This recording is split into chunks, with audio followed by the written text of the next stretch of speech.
In Chapter 5, we discussed what you wanted to improve by using Dexcom CGM. First, you should think about what your greatest concerns are with your diabetes and what you want to do better.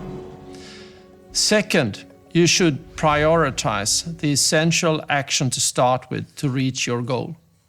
In this chapter, we will discuss possible alerts and alarm to use in order to reach your target. We start with a comparison when driving a car. Most road accidents occur due to human error. Therefore, modern cars have integrated advanced driver assistance systems or electronic systems that help the vehicle driver while driving or during parking. There are many similarities to the Dexcom CGM. You have several alerts to choose from. The thinking is that you select the ones from which you will benefit. And some basics.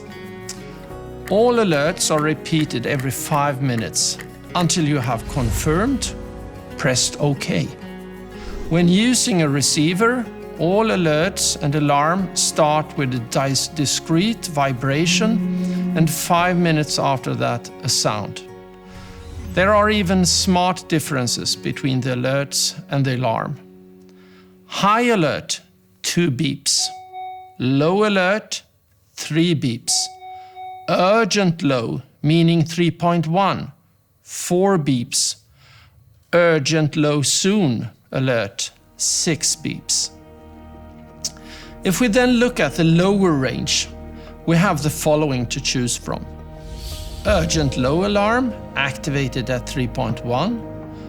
Urgent low soon alert, activated if 3.1 is reached within the next 20 minutes. Low alert, activated and at a chosen level, and then think proactive. And rate of fall alert, activated when 1 or 2 trend arrows are present. If instead we look at a higher range, we have the corresponding alerts to choose from. High alert, activated at a chosen level by you. Rate of rise alert, activated when 1 or 2 trend arrows are present. We also have the repeated alerts. A repeated low alert might be wise to get 10 or 15 minutes after the first one. The repeated low alert will ensure that you receive a new alert if your glucose value doesn't increase. Remember that you also have the urgent low soon alert and that the urgent low alarm don't add too many of the same. It's far more critical to act early.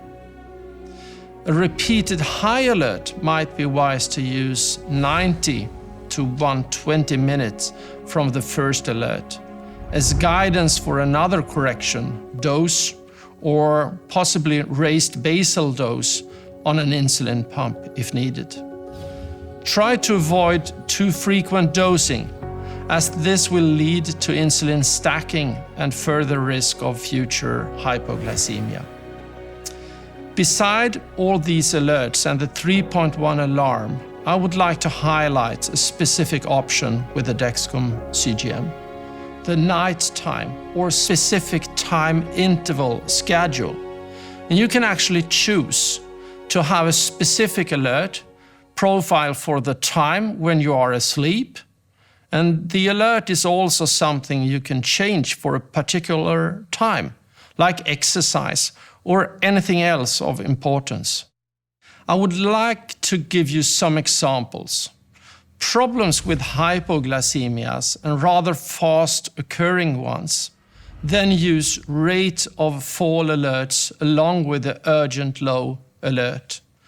This setting will give you some time to act proactively. If you don't respond in time, you will always have the urgent low alarm activated at 3.1.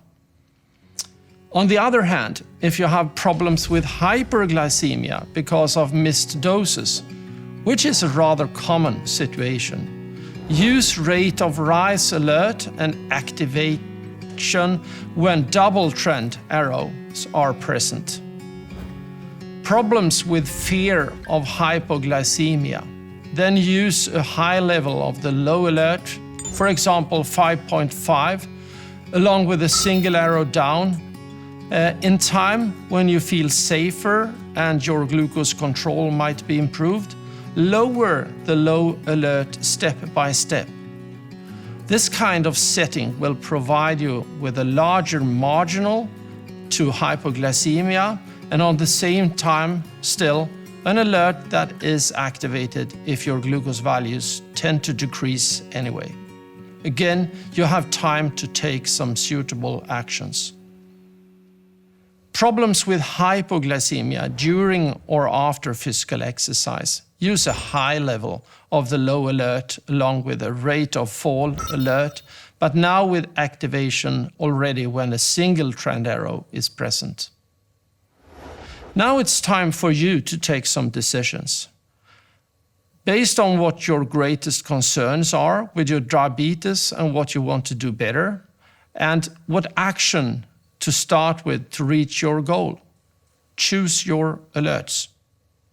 Remember to use the alerts based on the target and the problems to solve. Never start too many. And then re-evaluate. Check your outcomes and start the process all over again. There is always a possibility to add alerts for a while and remove them whenever you want. You can also choose alternative settings during a specific time interval. An alternative profile for the time of exercise or, for example, the night time. Regarding the expression alarm fatigue, I would like to clarify that you can choose not to use any alert. The only existing alarm is then for safety. The work on alert adjustments is a real key for success. I will come back to practical learnings on alerts and alarms in the Dexcom follow-up in Chapter 8. But the essential meaning is alerts in time, proactive decision, and fewer problems.